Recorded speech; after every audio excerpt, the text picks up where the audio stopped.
We are live. Good evening, dear Foxians, and all viewers watching Foxy Gyan Pravah, the flow of knowledge. This is the podcast series. It is the Foxy Presidential Initiative by our dynamic and visionary President Foxy, Dr. Sunita Tandulwadkar, Madam, and myself, Dr. Jyoti Banglawala, Chairperson of Ethics and Medical Legal Committee of Foxy, and your host for today for episode number 67 of this series. I welcome you all.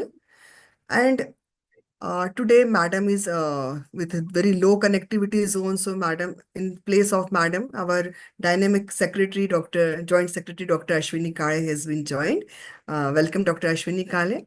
Welcome our guest, Dr. Nitish Muradia, sir. So, first of all, I just want to give thanks to our dear President Foxy. This was a very dream project of President Foxy, and actually, when she said we have to do this, everybody was so fearful that we cannot do. But the persistence and the guidance and the supportiveness of our president and our joint secretary, it is happening now, and viewership is increasing and everybody is liking so much.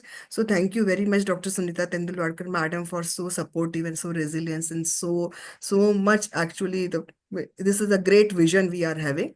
And today our secretary, joint secretary, Dr. Ashwini Kale, what we can say. For us, the day is the 24 and 7. For her, it is the 52 into 30 or what. Whenever we call her, 6 a.m. or 6 p.m., she is on the toes to just resolve every matter we are having. We welcome you, Dr. Ashwini. She is a chief embryologist of Asha Kiran Hospital and a renowned IVF specialist in Pune. She is a past vice president of Pune Obs-Gynae Society, and at present, she is the dynamic joint secretary of our own Foxy. We welcome you, Ashwini, and just want to bless this podcast series. Thank you so much, Jyoti Madam. A warm welcome to Nitish, who is also a dear friend. It is really a pleasure to have you on this podcast by Foxy. So this was the dream project of Sunita Madam, where every day one chairperson interviews one celebrity who is a very knowledgeable person in their own field for crisp 45 minutes. And this viewership goes to all the Foxians and for the general public also. And I must also congratulate Nitish for making a wonderful movie, which is a very good source of inspiration for all newbies who are jumping into this field of IVF. So I must really congratulate and actually daring to move into some other field of entertainment rather than IVF also. So it's really going to be a learning experience for all of us. And he's also one of those persons who is very approachable, and in all the groups he is always there to help all of us in all these nitty-gritties, because it was a learning experience for all of us when we suddenly moved in from the law to the ART Act to a very strict regulation. So this learning experience of 2 years was really made very smooth by a lot of help from his side, anytime, every time, be it our gynecologist, IVF specialist, or even embryologist also. So I'm sure your episode on all this future and path breaking is going to be very helpful for all of us. I will join in from the viewers link to watch this episode. Thank you once again and welcome, Nitish. Thank you, Dr. Ashwini. And actually today, Dr. Nitish Muradia, he will be taking on this topic, insight into fertility care, advancements, challenges, and the future of reproductive health. We just thought about this. This infertility was a taboo in our Indian country. And when we are seeing the data about the Indira IVF, Dr. Nitish Muradia, this was just a dream project when must have been your father and you have been started this. This is when you started that India was something in the different stage, and now when we are seeing there is the one upgrade trend of infertility all over the India. We are seeing that the trend is changing. Previously, there is a difference between the low socioeconomic and high socioeconomic age also. Higher city means low, small city, bigger city. But nowadays, everywhere, even when we are going any infertility center, Indira IVF or other, we are seeing everybody is so much actually eager to come. If they are just diagnosed with the infertility, they are coming. They are coming to the center, and the major chunk is going to Indira IVF. They actually set the trend of infertility center. So just for knowledge of our viewers, we are just giving you the very short intro of our guest, Dr. Nitish Muradia. He is the MD and co-founder of Indira IVF, an expert member of the National Assisted Reproduction and Surrogacy Board, And Indra IVF Growth has a leading fertility chain, is expanding in 150 centers and 1,50,000 successful IVF. You are writing actually wrong. Just today only I saw it is 1,65,000 infertility patient you have treated, and designed a lead training in the Indira Infertility Academy, where 350 plus embryology and andrology professionals are trained. Launched the Nisantata Bharat Chodo campaign to challenge infertility taboos and increase awareness. Transformed Indira IVF into a digitally first organizing handling 14 lakhs inquiries annually and 2.5 lakhs website monthly.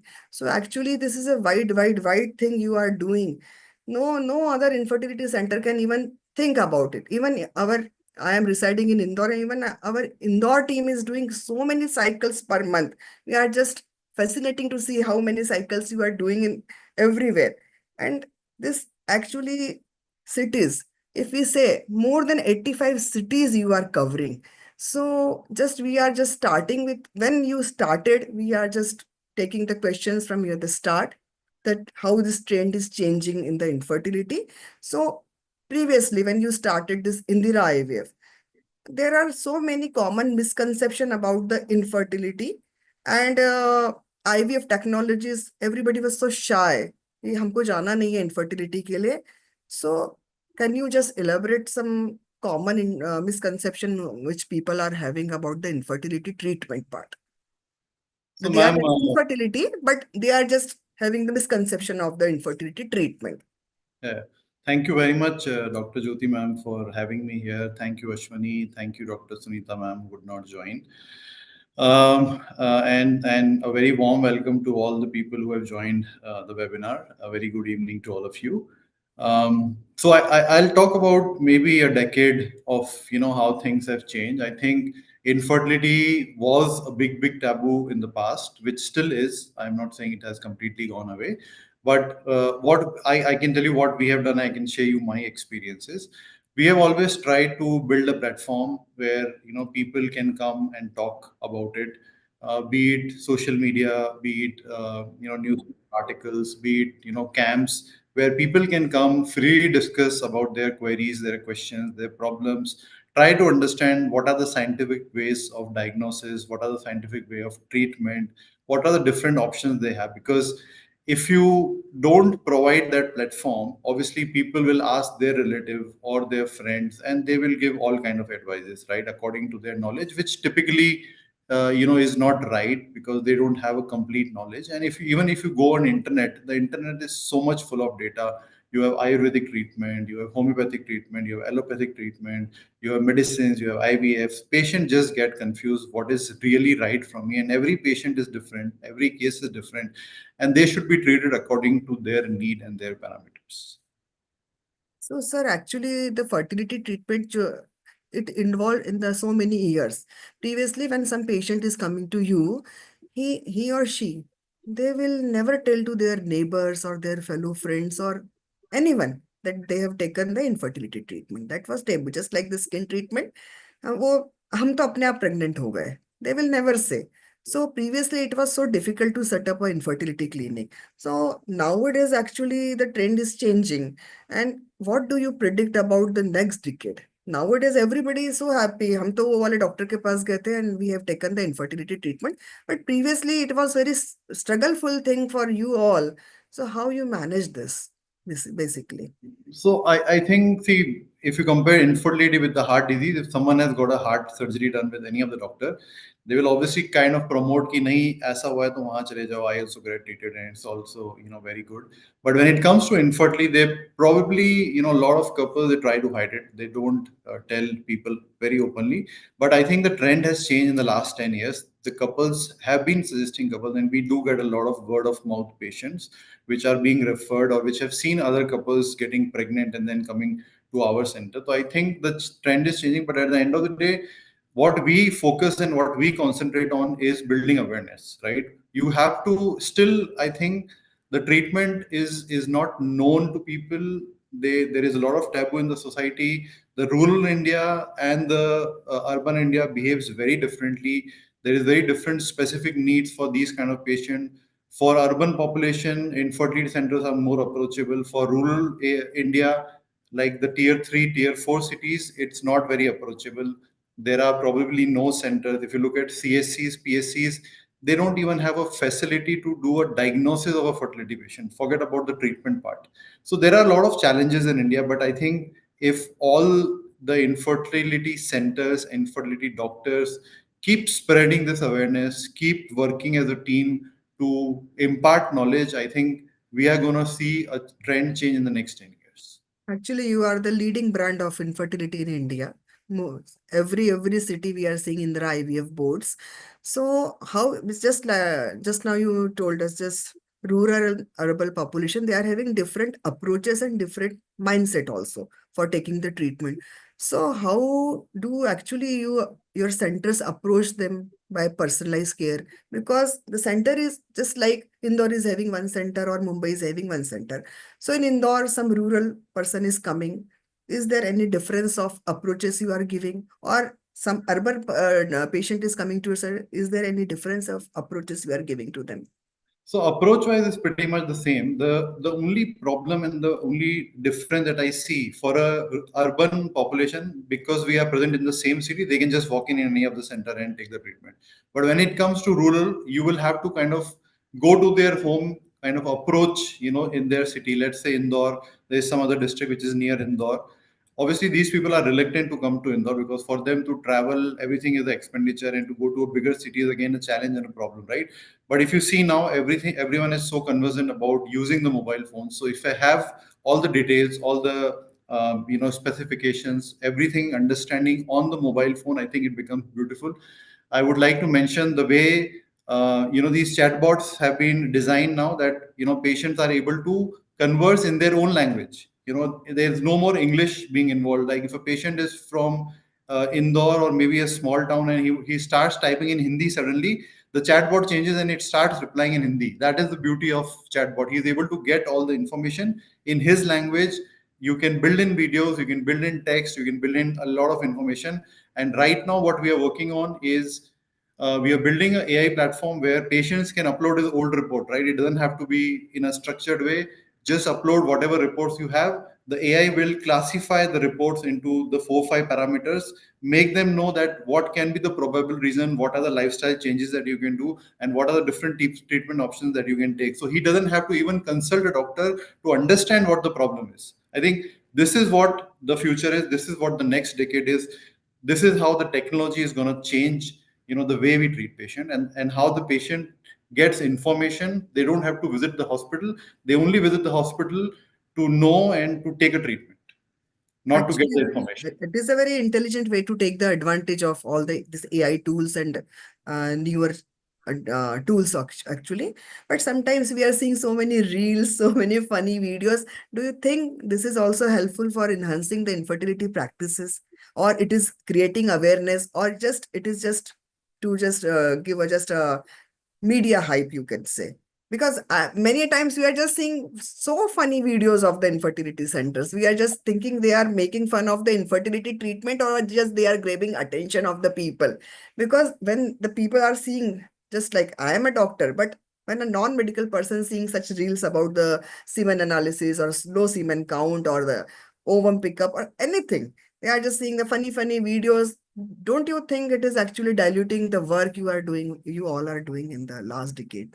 See, the thing is, as I told, internet is full of it, right? For a patient, it becomes very difficult. But just imagine how the whole dynamic of the world is changing, right? Mm. If you go and search on Google right now, what Google does is displays the AI output on the top, even before the paid ads, right? So the whole world is shifting to content. Content which is good, content which is consumed will always be promoted, right? So yes, the internet is full of information, right or wrong, that is very difficult to say, and the patient obviously will get confused. But eventually what will happen is something which is a good content, something which is a correct content, something which people relate to, is what is gonna lead the charts, be it social media, be it Google, or even the Google crawlers. They will look at the right content, and the content quality will actually decide what the patient sees as a top priority. So this is the actually patient-centric approach you are saying. But just like you are the director of the leading company, there must be something you are in your mind when you are hiring the doctors, when you are going to look which place is suitable for your center. What are the basic criteria when you are going to hire the doctors, the qualification or the center when you are going to see the center? Is how are you maintaining all the things all over India? Because there must be some uniform rule to maintain the chain thing, no? Like consistency should be maintained when you are doing this 350 plus centers or 80 plus cities. There must be something you are maintaining. How are you doing these things? So, ma'am, it's a very simple thing. To hire a doctor, the only two things that we see, or rather three things that we see, is first qualification. They should qualify as per the ART Act, right, for a level 1 or level 2 center. The second thing that we see is passion. If you have a passion for what you are doing, that is what really attracts us towards the candidate. And third is the empathy, right? These are the three factors which probably HR and the recruitment head will see whenever they are finalizing a doctor, right? When it comes to getting them on the uniform platform, I think we have a training center in Udaipur. We have trained almost close to 400 450 doctors in India and internationally. So all the doctors that we hire, they come to the center, they learn all the protocols, they learn all the entry into the system, right? Because we are a very software driven system and everything is controlled and kind of dominated by the software. There is very less amount of doctor to doctor variation. And what we have typically seen is that a doctor with us with 10 years of experience and a doctor with us with 5 months of experience, the success rate of both the doctors will be the same at different centers. So that gives us assurance to us that our training system and facility is working right, because then only you are able to provide standard treatment across so many centers, and that's why the success rate that we see across the centers, they don't vary or they don't change. Because see, what you can do is you can put the same equipment and instruments across all the centers, right? But the man behind the machine is also very important. And when I say man behind the machine, it is the doctors and the embryologists who are working in these centers, which are responsible for treating the patients and doing procedures in the lab. They need to make sure that they follow the right SOPs, they follow the right protocols, which are being as a standard made in the organization. So they are able to deliver the same kind of success rate which the other centers are delivering. So this is the training part of the doctor, but then how do you ensure for this the latest technology should be reached in the each and every center? Because in the Mumbai, people are just looking for the latest machine, latest technology, and maybe in Dhar or in the Ahmednagar or in the smaller cities, you can actually compromise. Do you means in the favor of compromising, or you just ensure Um, all the latest technology things should be remain in the all the centers? See, we don't have a variation in the costing of getting treated in Bombay versus Udaipur. Our cost is the same, right? So when the cost is the same, the kind of technology for us is a cookie cutter model, right? Let's say if a lab is coming, this is the set of equipment which is going to come. So for us, there is no variation between Bombay to Mumbai to even Bhubaneswar or even Patna, right? So for us, it's a very simple thing. If a lab has to be established, the quality parameters, even in terms of, forget about the equipment, even the air handling system and the air handling quality, the VOC levels, the HEPA filters, everything has to be as per the standard. The air exchanges which happens in the lab, the particle count, everything has to be as per the standard, as per the ASHRAE and ASRM guidelines. So that is what we follow across all our centers. Okay, this is for the patient, for the centers. And now this just like I'm the ethics and medical legal committee chairperson, and it is actually you are the member for all this newer ART Act and everything. Every time patients are coming with so many dilemmas. So actually, what ethical challenges arises in the infertility industry? Just I there are so think many things in the just time is changing actually. Every time the law is also the ART Act, amended act is saying so many newer things. Previously, nobody was we are happy that you are there to just sort out everything from the doctor's point of view. Because infertility specialists, when we talk to them, they are facing so many challenges. And with new technologies, with the new machine and the genetic testing, last time when I went for the PCP just thing, I have to visit Jaslok Hospital, and this Jaslok Hospital genetic lab. people, they were trying to tell us this particular report is for the genetic testing of a IVF couple. But this PCP team that was not even listening to them. Being a gynecologist, being working with infertility specialists, I am understanding what this Deslog Hospital team is saying. But this genetic testing or the embryo editing, everything is coming. So what means hardship is this infertility industry is facing now? So I think whenever a law comes, and typically we have seen with PCP entity also, Hmm. nothing is being perfect, right? Everything will have to go through iterations, and obviously the people who are involved in making the law is not the fraternity, and there are multiple people from different fields and different ministries and different workplaces who are involved in making a law.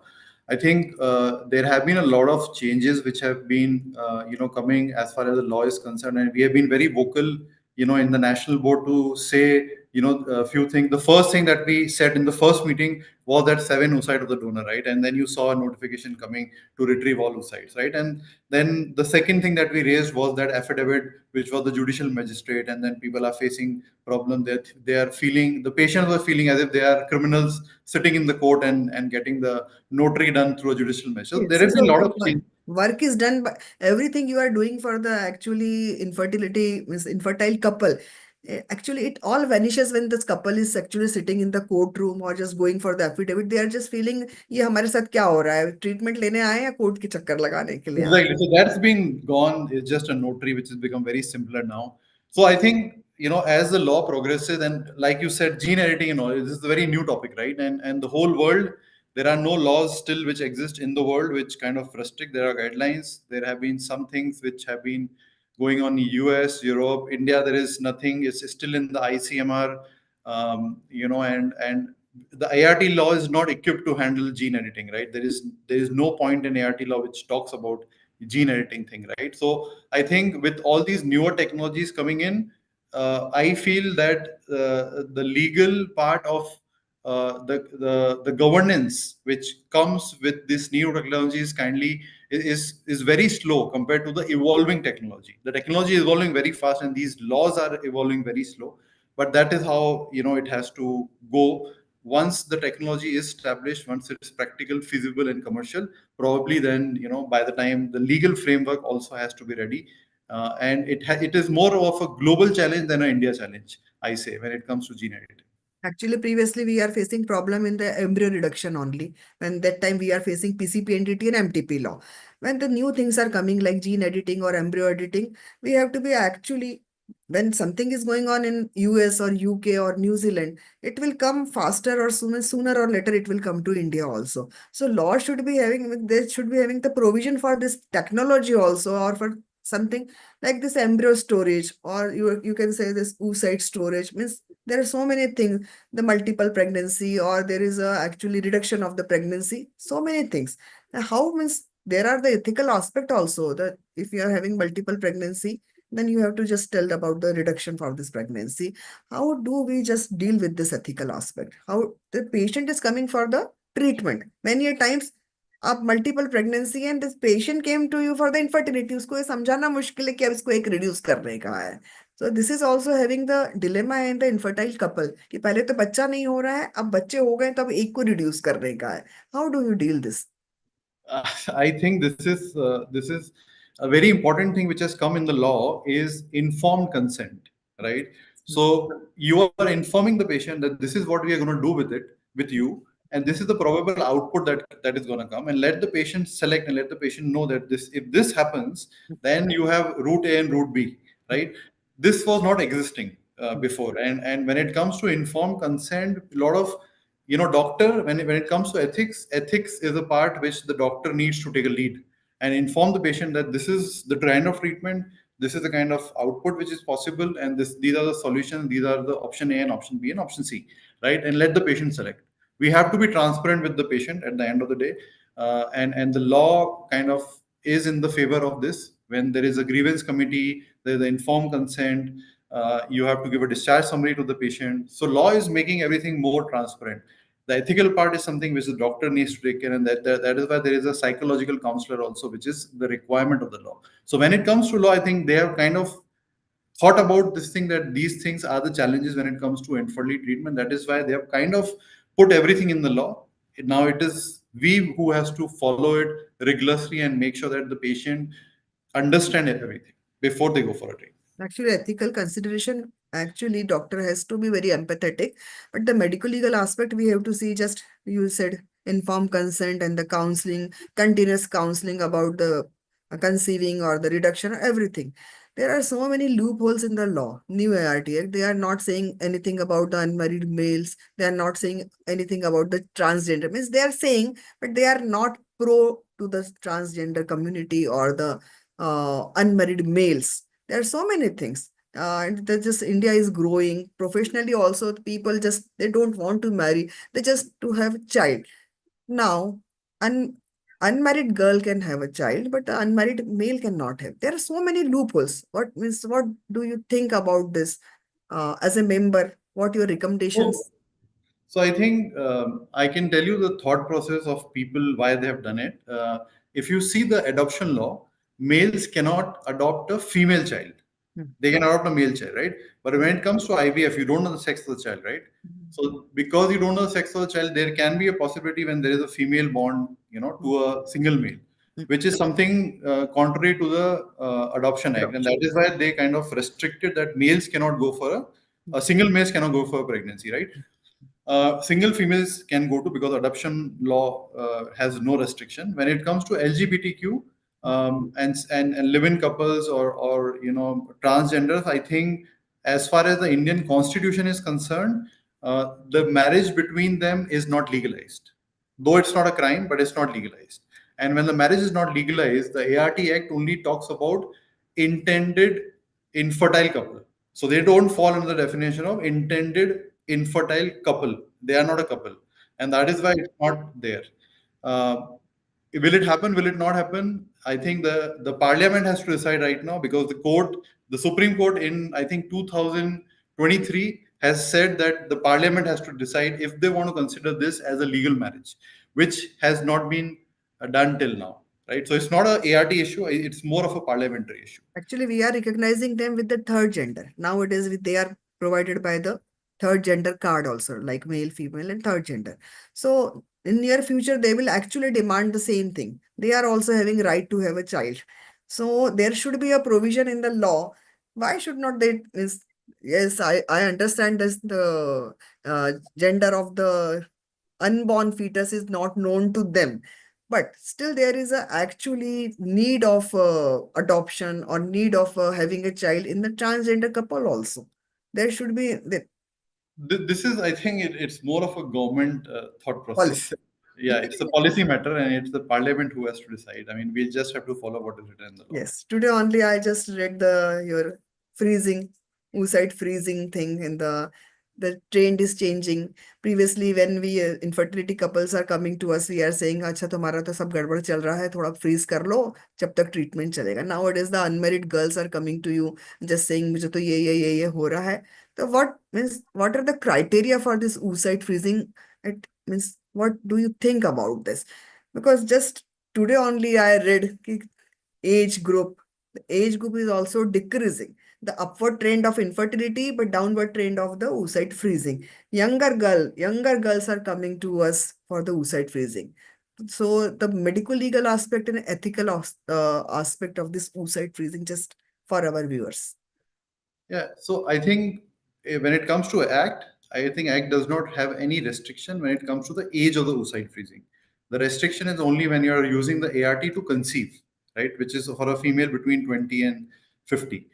Um, in terms of the changing trend, I think there are two, three things happening in India, right? First thing is the marriage age 10 to 15 years back used to be around 24 to 26, which now is 28 to 30. And we are seeing it is inching towards 30 to 32. So 30 to 32 becomes like a normal age to get married. Second thing is the amount of females who are more career focused now compared to how many females were into career focus 20 years back, 15 years back. The ratio is completely changed, right? And we are seeing a lot of females who want to work, who haven't thought about marriage, and who are right now focused on career, want to do something in their life, and then only think about it later in the future. And that's why you are seeing a lot of these females who are independent, who knows that they don't want to get married as of now, are coming forward and freezing their eggs. Or females who are married but thinking that I don't want a child now, I want to focus on my career, and then probably later on I want to do it. And those are kind of female who are coming in, doing it, egg freezing. So I think the trend is changing, but in a good way or in a bad way, it's very difficult to say. But yeah, we are seeing that kind of change happening. So they are not knowing they may be infertile or fertile, but they are going to freeze their ovum. This Yeah, is the new trend. and lot of cases, even you might be seeing females less than 30 years having AMH less than 1. So a lot of these females are coming, and it's very surprising for us all to also to see such kind of females. And then the only thing is, if you're not getting married early, if you're not conceiving a child early, might as well freeze your eggs, because you don't know after what is going to happen after 4 years, 5 years with the AMH levels. Right. So even those kind of couples. Yes, this is for the unmarried girls, but just like in your centers, when some couple is coming to just exploring the infertility treatment option, how do you handle this? Just entering and just going to a counselor, then going to embryologist. Everything is so actually big, big, big. The couple is just entered just to see the option. It is just a minor infertility thing. Just maybe it will just go like IUI हो गया और सब ठीक हो जाएगा.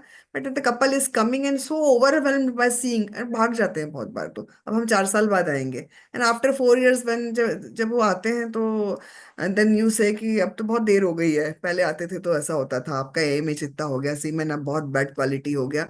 सो what your advice to the infertility centers, for the counselor, for the IVF specialist, to just when the couple is actually entering in your clinic or just taking advice for the infertility, how to tackle this? Most of the time वो उसी दिन भाग जाते हैं, इतना ज्यादा उनको knowledge से फ्लडेड कर देते हैं कि वो भाग ही जाते हैं. So what is your advice to just the couple coming to your clinic for exploring the fertility treatment? Yeah. This is customer segmentation, I would say, right? When I say customer segmentation, you need to understand what is the age of the female, age of the male, how many years they have been married, and since when they are trying to have a baby. I think based on that, the kind of advice that you give should be based on these 4 5 parameters, right? What we have it in the software is something which kind of sees all these parameters and grades it automatically through a backend database saying low, medium, high, right? So for a couple who is low, probably timed intercourse or medication is something that would be the right thing. Something which is a medium category, IUI, or in some cases maybe IVF, right? And for a high category, obviously IVF, right? Because they have kind of advanced in their age, or they have certain medical problems which require, IVF kind of treatment. So for us, I think even if a doctor is new or old, they might have a variation in terms of how they treat the patient or how do they advise the patient. But when you have a software in place which kind of guides the doctor that this is what you should advise the patient, and then they can use their own judgment and the physical examination and the other situation to tell the patient that this is how it is. And I think this is a beautiful use of technology that we have kind of devised to suggest to the doctor how to counsel the patient indirectly. Actually, you all made this infertility centers chain in the big industry. And one day, we will see sooner we are going to see just the film is going to happen upon this Indra IVF and your father and on you. So what was the thought in the beginning to just make this infertility industry? I will say industry because so many chains, we are seeing the modus operandi of the Indra IVF also. It is actually growing industry day by day. Every day we are visiting to some city and we are seeing Indira IVF. अंदर घुसते ही Indira IVF का board city के अंदर जाते हैं. So what was the actually mission and vision of this industry thing by you and as a co-founder and your father? See, I think when we started in 2011, there was no plan to open centers. We were just thinking, like a normal IVF center, we will also be the same way. But when we started the center in Udaipur, I think the kind of response that we got was tremendous. In 2013 to 2014, we were doing almost close to 450 IVF cycles per month, right? And then a lot of patients, when they were coming from all parts of India, they were saying that, why don't you open a center? In our city, we have to come all the way from there to here to get the treatment done, right? And that is when we decided that, we should go out because patients were facing a lot of problems to travel, to stay in a newer city, do expenditure in terms of traveling, food, and stay, and they have to come here multiple times, stay for multiple number of days. And that is the thought process. We thought that we should go to their city, go to their home. The whole idea was keep IVF affordable, but don't compromise on the technology that you provide to the patient. And if you go to any of our centers, you go inside any of the labs, all the labs will have the same kind of technology, right? So then we started opening centers in Pune, Delhi, Patna. There was no thought process in terms of, if we are from Rajasthan, we should first open in Rajasthan. The second center that we opened up is in Maharashtra, Pune. So it just happened. There was no planning at all. Things kept happening, people kept joining, and we just kept expanding, right, without any thought process. It's just that I think a lot of people ask me, why did you leave the job and why did you come here? I think there is no answer. When something big has to happen, things automatically fall in place. And I am a firm believer of that destiny. Actually, when we were student, that time Rajasthan and Gujarat was so famous for some infertility Baba and some Mataji. Everybody was going to Rajasthan. Everybody is going to Gujarat. हाँ कहाँ से treatment लिया माताजी के पास गए थे and we are pregnant now. I am pregnant now. And then just after 2 decades, when I passed out, and after just like you're saying 2011, so I am just quoting 2013 or 14. Uh, every third or fourth patient was going to Rajasthan for the Indira IVF. We have seen those days also the patients are going to Rajasthan and then the centers are just coming and coming and coming. So what is the latest means what the means the latest technology you are so interested in the infertility? Actually, there are so many things are coming, but being a leading chain, you must be knowing some new things are coming and what the centers are actually approaching to get this new technology. What advancement is what the new advancement for our infertility specialists and for the our general viewers, non-doctors viewers also, what new technologies are coming in the IVF centers? So I'll divide these technologies into two parts. One is the doctor, and second is the embryology lab, right? When it comes to doctor, I think we are working on AI models where we can feed in the parameters into the system, and it can tell us what dose to use, how to do up and down. We have done a pilot project, and we are continuing that pilot project. And what we have seen is that the dosage of the injection that we use, the IUs, have decreased by 20%, and the M2 rate, the number of M2s and the blastocyst rate have increased in cases where this kind of technology has been used. So this is one technology that we are working on. The second technology that I've already told you is you feed in the parameters of the patient, it will suggest you the kind of protocol and the dosage to use, right? That is the second technology we are working on. So this is, see, it's indirectly saying that the calculation or the manual work should not be done by doctors, because as humans we can only see 3 to 4 parameters, but if you want to see like 10 to 12 parameters and base your decision on 10 to 12 parameters what you should do, it is impossible for a human brain to do that, and for machine it is very easy to do that. So let that thing be done by AI. Let it suggest you what is the kind of dosage and what is the kind of treatment protocol that you need to use. As doctors, you are good in doing the surgeries, you're doing you're good in doing ultrasounds, pickups, transfers. So let us restrict to that. Let us not waste doctors' time in just doing this manual work and calculation. So this is when it comes to doctors. When it comes to the lab, I think there is a lot of shout about AI. There's a lot of shout about time lapse, AI grading of the embryos, AI grading of the oocyte. I think still it is not very promising. It is still it is there is a lot of data which has to go into it. The model has to get trained.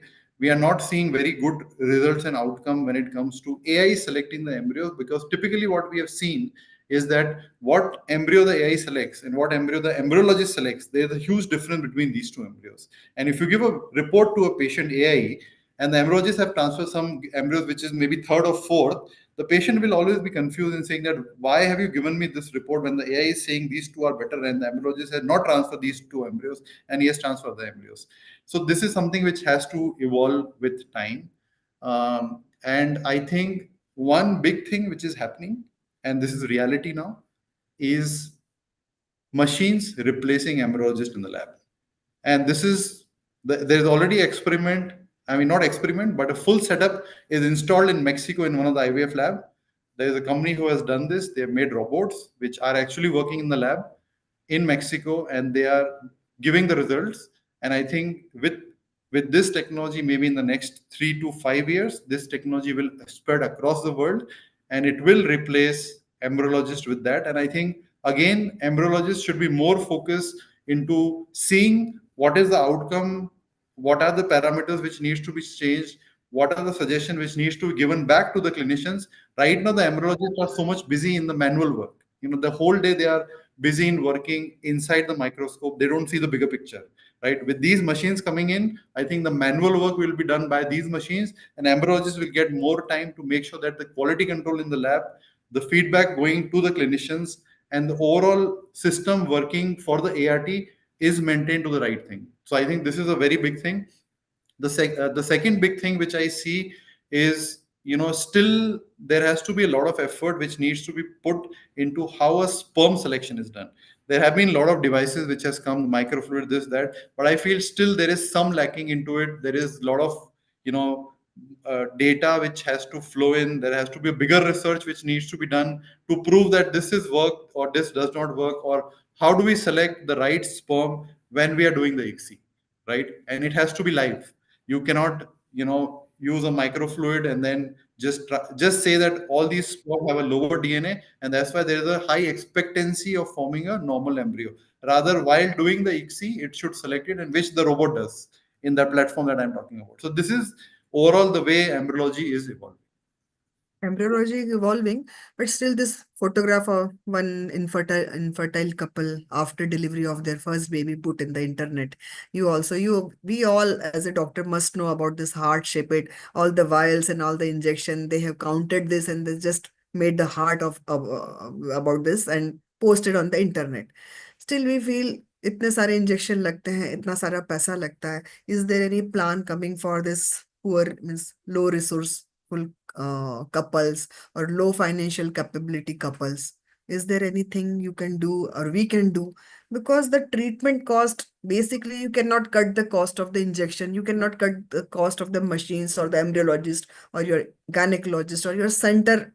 The basic cost you cannot cut. Still, there are so many things. Just you are saying that AI is replacing everything. The dose is also monitored. The doses schedule is coming. The doses amount is actually decreasing. So what can we all do for this such couples? Because our rural India still, they are not that much resourceful. They are not that much paying. Still they want many hospitals, they are trying this Ayushman card for the infertility, but it is not going to happen in the every hospital. So what we can do for this such infertility couples? Right. So I am kind of not in the favor of decreasing the cost, right? That is not the right way to go about it, because if you cut the cost, obviously people will cut corners, right? And the quality of the treatment will decrease. If you compare India with Europe and US, India, the cost is like $2,000 to $2,500, and US it costs around $25,000, right? It's already 1/10 where India is operating with at par technology and at par success and at par quality of the treatment, right? So going down on the cost is not the right strategy, according to me. That should not be the way that anyone should advocate in this country, that we should decrease the cost. No, you should not decrease the cost. You should focus on quality and success, right? Now, how to help these couples who are not able to afford? There are multiple ways to do it. The first thing I think is there is EMI that floats into the country, but the biggest drawback of this EMI is that the patient who really need this kind of EMI scheme, they don't even qualify for the EMI scheme, right? So that is kind of a failure when it comes to EMI.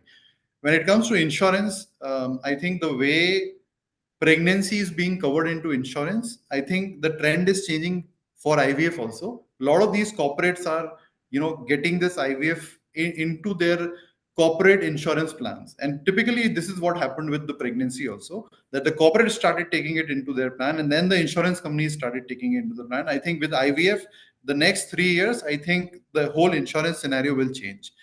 The third thing is, when it comes to Ayushman Bharat, I think the number that they have it in mind is 60,000. And the 60,000 actually has come from AIMS, because AIMS, they charge 60 to 65,000 from like years and years.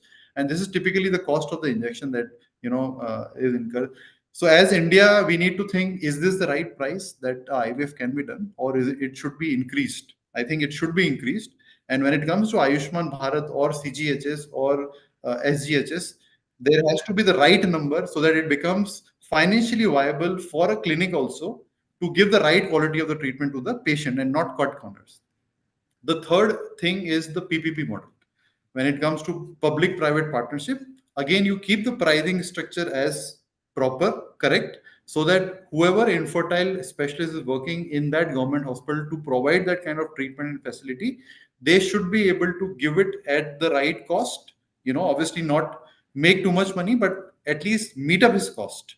And then you can provide the best kind of treatment quality and the technology to those infertile couple. Otherwise, it'll all when it boils down to lower cost, everything cripples down, everything fails, right? Because people start cutting corner. So the whole idea is to not decrease the treatment quality, but still keep the cost. Actually, we see the infertility camps are going on and they are just saying एक पर एक free type का एक cycle पर एक cycle free करेंगे, or just you enroll in our camp, then we will do in the 60 or 70 or 80,000. So many times we also think that they are actually compromising with the quality. Not if they are just getting the quantity, but they are actually compromising with the quality also. Is there any future plans for this, for the government? Means you are in the key position to talk, to reason between the doctors and government, to just take this infertility segment with the priority. Just like after so many years of the struggle, now that they are taking PCOD as a disease. Previously, they are just not saying PCOS as a disease. Now the government also thinking about the PCOD, and they are just creating the awareness program. They are creating many platform for this. Don't you think the government should have some solid things about this infertility thing? Because the trends is changing. It is not only the urban India, it is on the rural India also. Our food has been changed, our lifestyle has been very changed, everything is changed. So infertility is also actually going high and high and high. So just like this NCDs, or this like many other things like heart diseases, diabetes, anything, is it not possible to just intrigate again and again and again to government to just take this infertility in that particular segment? I think the biggest issue with what you're saying is that the government does not have the data to prove it. No, You know, I was having the data. Just last year also, they have included all the states, all the union territories, and then the NFSH, they just said every 18th in 1,000 girls is the infertile women of the age of 19 to 49 years. Means 18 women out of 1,000 women are infertile. so I It have is attended. collected data in 2021.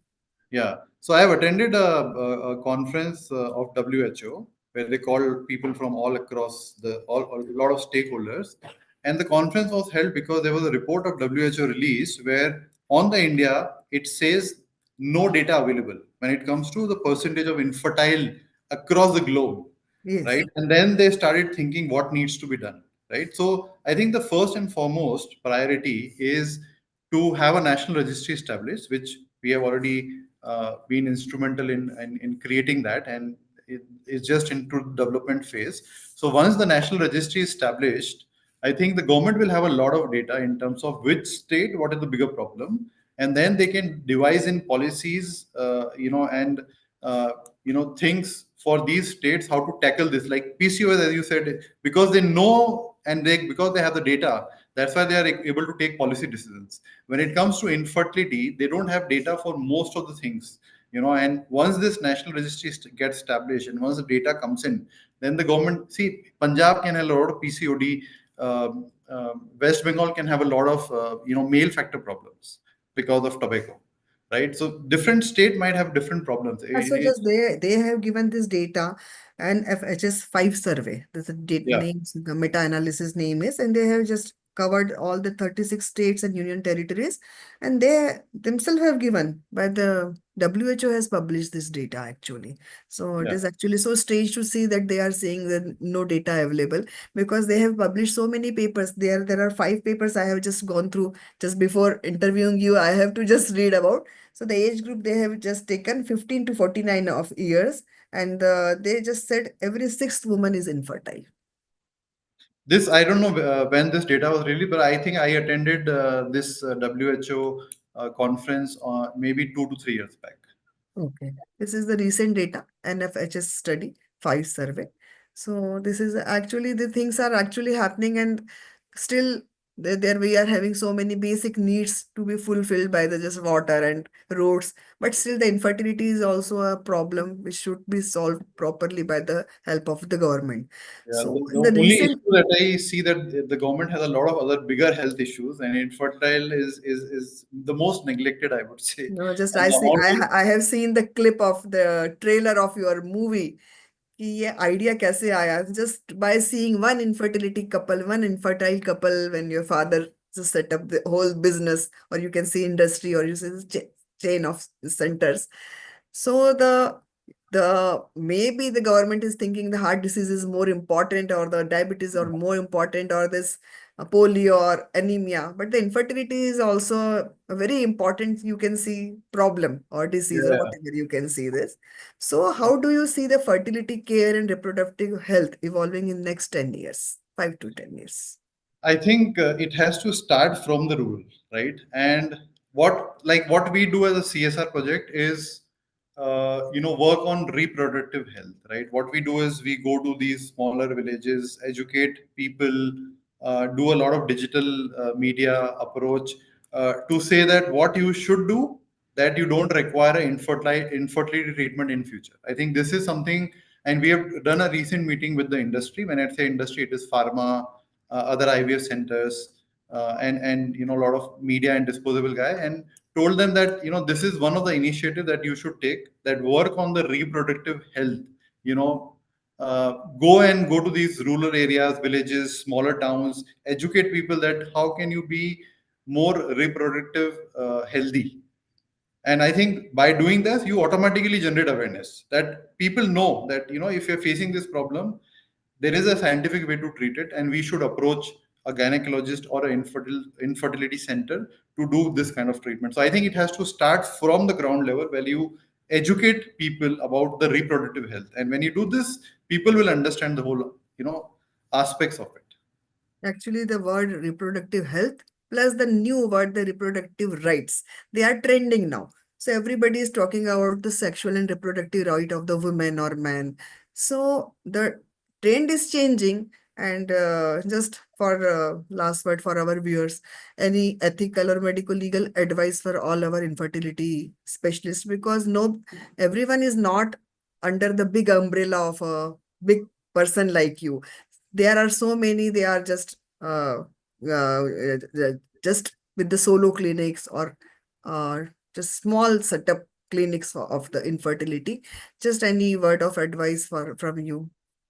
I think as doctors are really, really busy in terms of how they practice, and obviously they have not gone through the ART law. I'm 100% sure that a lot of doctors have not gone through the ART law. So I think they should not miss any workshops, any lectures, or any conferences which talks about the ART law. So at least they understand the intricacies of the law. We have made a group which is the All India ART group. I think I am very active, and there are a lot of questions that keep happening, but the problem is a WhatsApp group only has 1025 people, and it's always full, and there's always demand of joining that. But nevertheless, I am always there.